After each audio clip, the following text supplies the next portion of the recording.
Într-o clădire de secol XIX din centrul Bucureștiului, designul interior a devenit o formă de dialog diplomatic.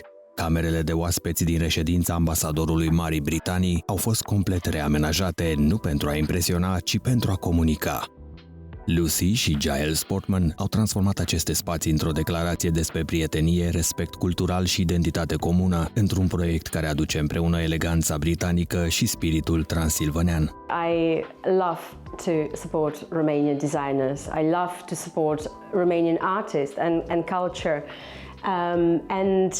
You know, from my position, I just wanted to be useful and I wanted to do something special for Romania.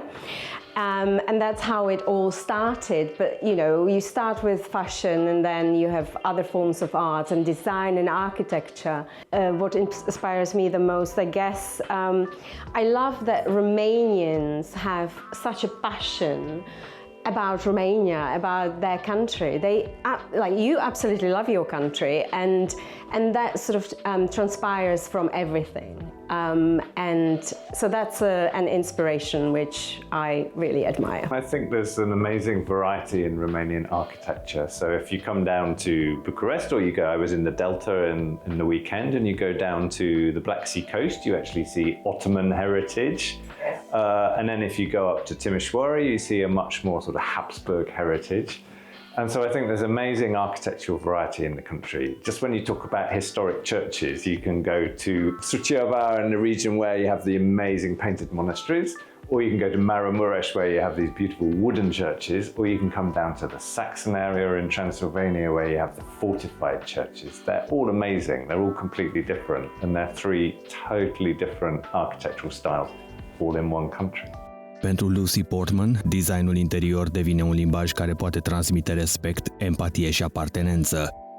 Mai mult decât un exercițiu estetic, amenajarea acestor camere vorbește despre deschidere și colaborare, despre felul în care arta și cultura pot sprijini dialogul diplomatic. Astfel, reflectă personalități diferite, dar complementare, una sobră, masculină, cu nuanțe profunde de verde vișiniu și gri antracit, ce evocă noblețea caselor britanice, cealaltă luminoasă, cu imprimeuri florale delicate și tonuri calde de roz prăfuit, bej și auriu pal, inspirate de peisajele Transilvaniei. I mean, as you can see, I love these designs. You can come here and you see the tartan wallpaper, and you are automatically transported to Scotland, to Highlands in Scotland, and then you have a softer room with beautiful pink wallpaper in one of the guest rooms, which almost reminds you of a Transylvanian meadow. I mean, the colors are amazing. And then you have, the other room is sort of horse-oriented and hunting and everything, so very close to Britain as well. It's very fitting for the residence of the British ambassador, I think.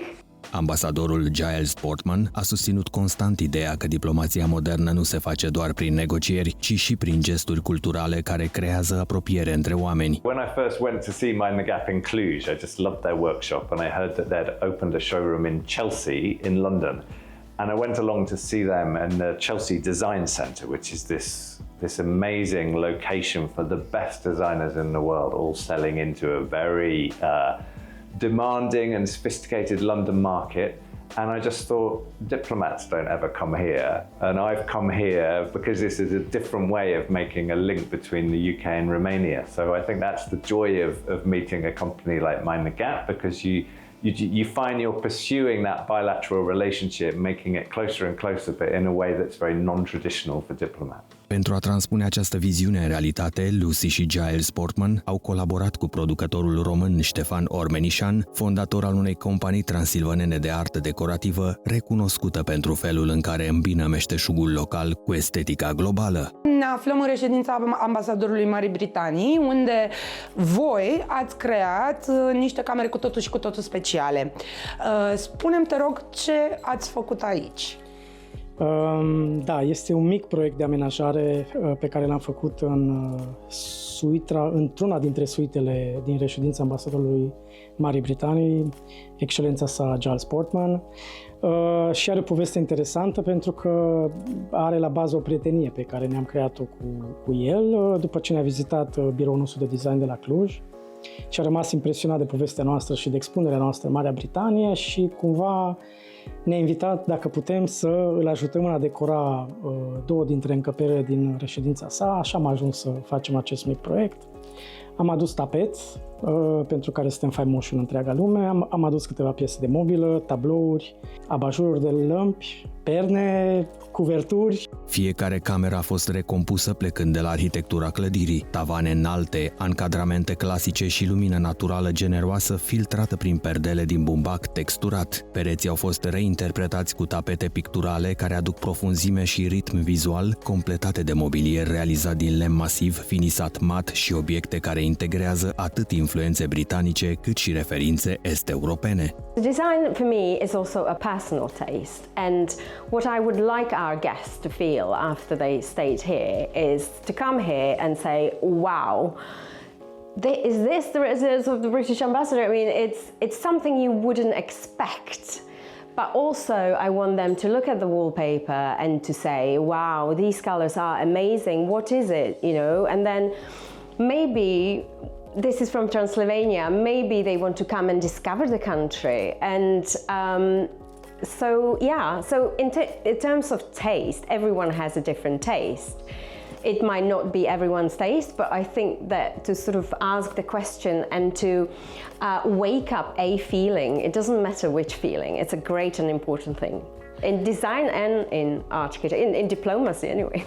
Dincolo de compoziție, proiectul impresionează prin profunzimea detaliului. Tapetul, textilele și accesoriile decorative vin cu istorii proprii. Un pat acoperit cu o cuvertură de mătase cusută manual în Uzbekistan, tartan scoțian în antecameră și piese artizanale care aduc în același spațiu lumi diferite. Într-adevăr are la bază o multiculturalitate și asta pentru că în primul rând, noi provenim din Transilvania, care este, prin definiție, o regiune multiculturală cu o diversitate etnică importantă.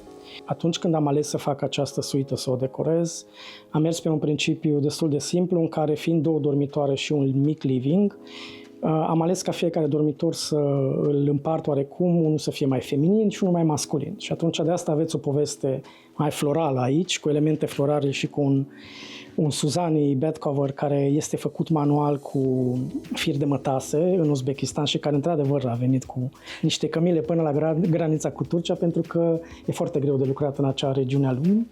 Antecamera sau spațiul care unește cele două guest room a primit un tapet cu imprimeu tartan, un motiv clasic scoțian care a creat fundalul perfect pentru o canapea în tonuri vii și perne decorative cusute manual în culorile simbol transilvanene și motive tradiționale.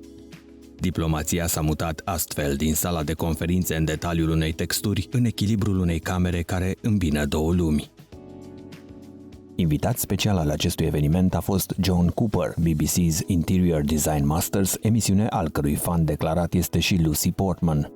Designerul britanic a mărturisit că elementul care l-a ajutat să câștige concursul BBC a fost tapetul de la același furnizor român.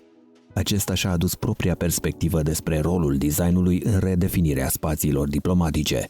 I think that good design has to look good, but that's very subjective.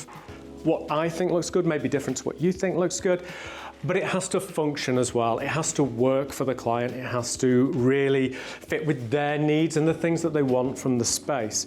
I think it should say something about the place that it's set and the people who are using the space as well. It should be sustainable. I think that's really important right now. Vorbind despre conexiunile culturale dintre cele două țări, ambasadorul Giles Portman amintește exemplul regelui Charles, care de mai bine de 2 decenii susține activ conservarea satelor și arhitecturii tradiționale din Transilvania. We wanted is when guests like ministers come and visit from the UK, when they walk through the door, they kind of say, wow, what a kind of crazy combination of the British tradition, like the tartan wallpaper, but with these really kind of funky modern designs based on Transylvanian heritage. So I just think it's such a kind of combination. That's what we wanted it to be, and we wanted it to be fun. You know, sometimes diplomacy can be terribly formal, and I think for people to walk into a room and just say, oh, this is really fun and different, that's the impact we wanted to have. And if you look at the work that King Charles has supported in Romania, It's trying to do that. It's trying to make young people proud of their heritage. So one of the things we did was volunteer for this organization, Ambulanța pentru Monumente.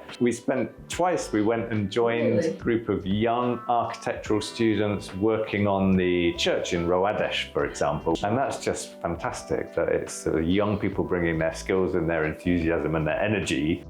Reamenajarea camerelor de oaspeți din reședința ambasadorului Marii Britanii este o demonstrație despre puterea designului de a construi punți între culturi.